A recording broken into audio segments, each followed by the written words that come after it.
Hello everybody, I hope you guys are enjoying your Monday. Today we're going to be looking at the severe side of things that's going to be currently occurring over parts of southeasternmost Texas and then into most of Louisiana and most of Mississippi and then even parts of Tennessee and Alabama as well, where you could be seeing some tornadoes, hail, and all other kinds of severe weather. And we're going to be not focusing on the snowfall as we did in a couple of other videos, which you could go check out. It's on my channel.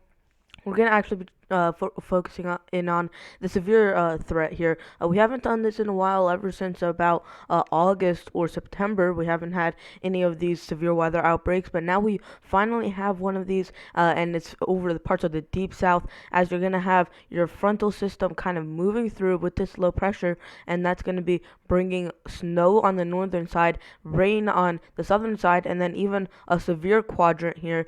And this is actually before the Storm Prediction Center even put out any of these advisories or outlooks. I kind of had my area kind of like this, and that's if we look at quickly, just sneak peek here to here, you kind of see it's pretty much over the same area, and then for day 2 it's kind of extended to the east a little bit more, so we'll be talking about that later on. First, we're going to start off with the National Weather Service. We have some high wind watches in effect for a couple counties in California there. Then we have some freeze warnings in effect for parts of southern Arizona.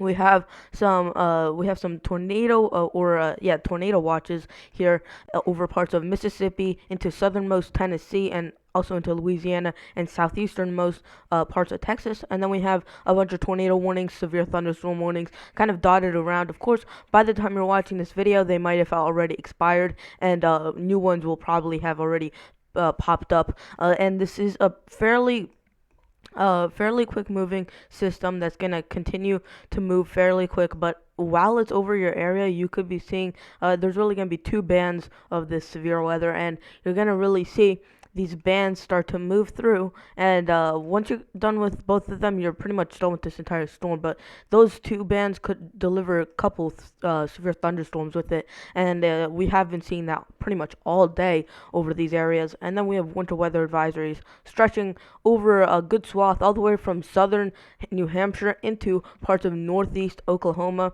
And then we have winter storm warnings for an area to the from St. Louis about there into southern and central parts of Illinois, and then south central, southern and central parts of Indiana, and then another area just in northwest New Jersey, and then into a couple counties in northeast Pennsylvania. The rest of those areas are under winter weather advisories, and then in this green we have flash flood watches or flood watches.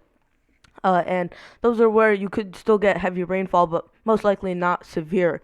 Now, here is the Storm Prediction Center. Here is their threat of severe weather. So you see, we have a slight risk in this yellow, and that's over a good area from the panhandle of Florida all the way into parts of easternmost Texas, and then stretching north into Tennessee.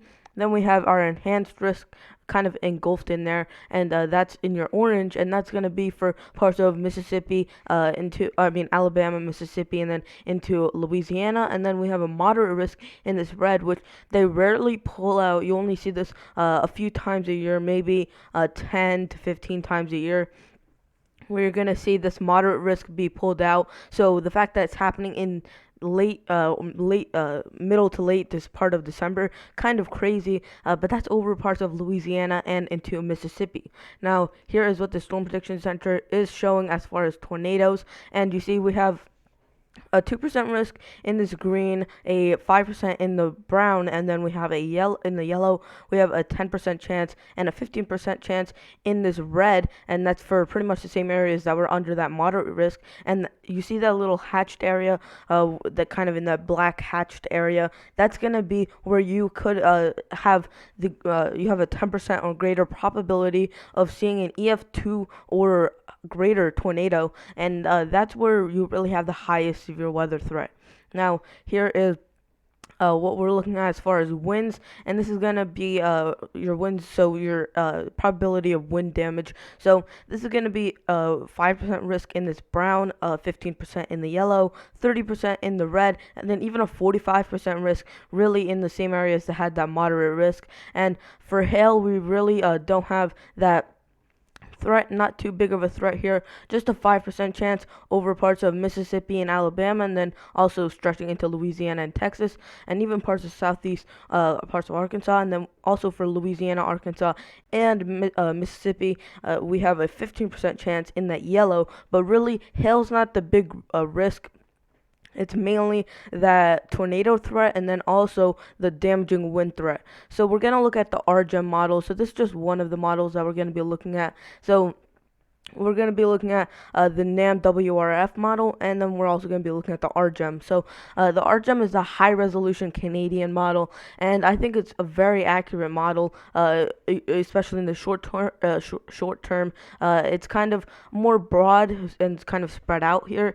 It's not as high resolution as some other models. The NAM WRF is more high resolution, but the RGEM really gives you a good idea of what's going to happen without the exact specifics, which is sometimes more important than having all the exact specifics, because those change a lot. But the RGEM does very good in the short range. Now here you're going to see in these reds, pinks, purples, that's where you're seeing your supercells kind of pop up. So while they're not very defined, especially on this model, they will be on the NAM WRF, which you're going to see in just a minute.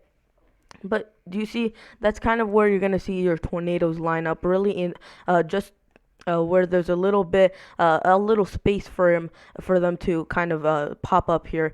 Now, as we continue, you see these supercells kind of develop a band.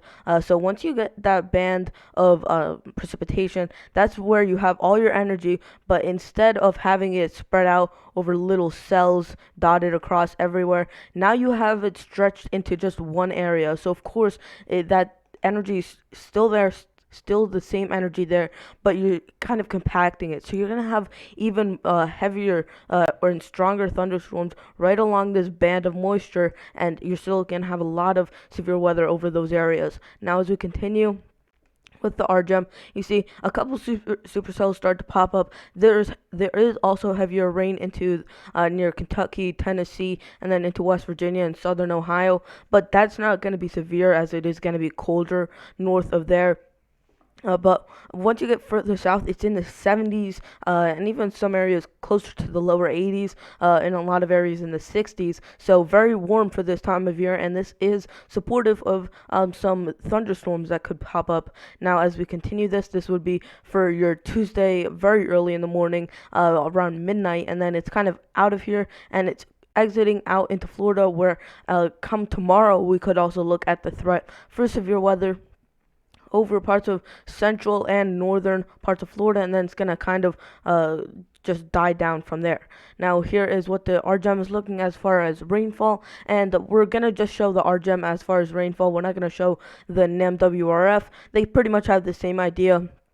NAM WRF is just kind of higher resolution. So the RGEM model showing a good band of 2 inches plus, closer to 2.5 inches or 3 inches in some areas, and then a good area, a good broad area of seeing about half an inch or more of liquid precipitation. So not necessarily in the form of rainfall, but in this situation, it is going to be in the form of rainfall. Now, here is the NAM WRF. Here's your simulated radar. We're taking a zoomed in look at right around where the severe weather is going to be. So looking at Arkansas, Mississippi, Alabama, Louisiana, and the panhandle of Florida here.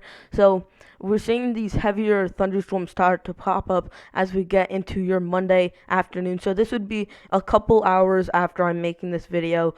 So probably I would say around 6 or 7 p.m. Central Time.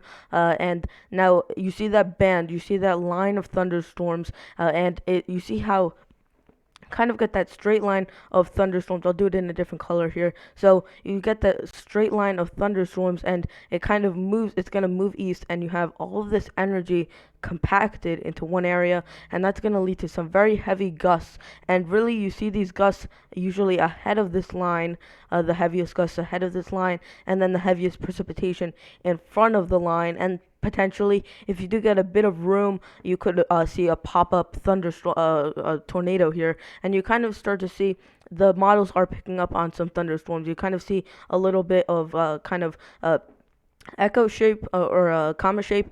So that is indicative of some severe thunderstorms and tornadoes. Now this line of severe thunderstorms are gonna move past. This would be around 11 or 10 or 9 o'clock, or really then into 10 o'clock, and continuing on here, we're seeing thunderstorms really die down as you get into the early morning hours, and you really just see some scattered thunderstorms, potentially some thunder with them, but you're not going to be seeing really any severe weather as far as hail, damaging winds, or tornadoes after about you get into Tuesday. Now here is your cape. So this is the amount of energy in the atmosphere. So you're seeing in these blues or kind of aqua colors, and then into the yellows and oranges, that's where you're seeing above 1,000 joules per kilogram. So that is gonna really, once you get above 1,000, you could start seeing severe weather. So really over Louisiana, I think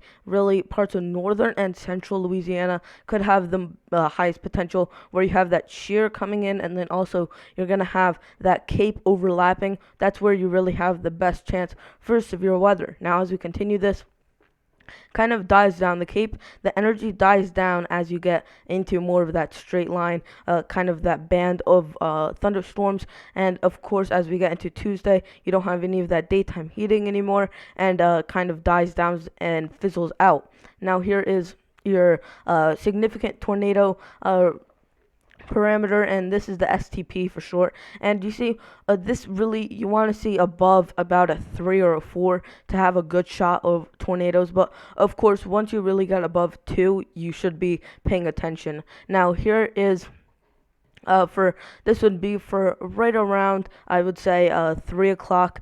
So this would be right around when I'm making this video, or a little bit before the model run came out early. So you're seeing we have a good 5 to 6 in some areas, a significant tornado parameter or STP, and that's going to be really. It's a good sign if you want tornadoes, but of course nobody does. But it is a good sign showing that there probably will be tornadoes over these areas, and then fizzles out again as we get into Tuesday. Now here finally is your supercell composite parameter SCP, and as we continue, you see a lot of energy bottled up here. Again, as you get into that straight line, a lot of energy ahead of this front. So you're going to be seeing about 12 to about 20 here, which indicates a lot of severe weather that could pop up. And then as we continue, fizzles out as you get into the overnight hours. Now that is going to wrap it up for this video. Kind of a different one because we have been covering a lot of winter weather recently, but as we get to the springtime, the summertime, even the fall time, a lot more of these type of videos will come out, of course, because we're going to have an uptick in severe weather. Anyways, guys, if you did enjoy this video, please consider liking the video, subscribing, and turning on notifications so you never miss a video when I upload. Anyways, guys, that was Eli the Weather Guy, and I'll see you guys in the next video. Goodbye.